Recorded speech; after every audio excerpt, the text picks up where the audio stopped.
Non abbandonateci, a sintetizzarlo ai nostri microfoni Roberto Quintavalle, lavoratore stagionale aeroportuale, che vivendo la situazione in prima persona si fa portavoce di quelli che, come lui, si sentono derubati dal Covid e ad aeroporti svuotati sono in attesa di risposte.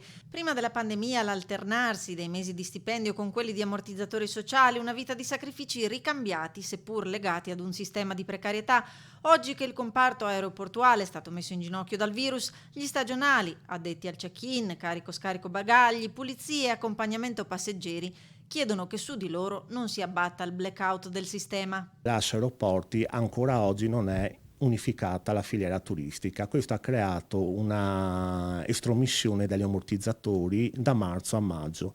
Con il decreto di maggio del governo del 29 maggio e circolare INPS annessa ci hanno rimessi nella possibilità di fare queste domande all'INPS e di chiedere anche gli arretrati.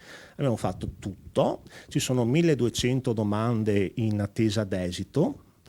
I soldi non si vedono, ma non ci si deve dimenticare assolutamente che ci sono centinaia di famiglie in cassa integrazione, stagionali che sono a casa senza ammortizzatori sociali, perciò dell'aeroporto Marco Polo si deve continuare a parlare.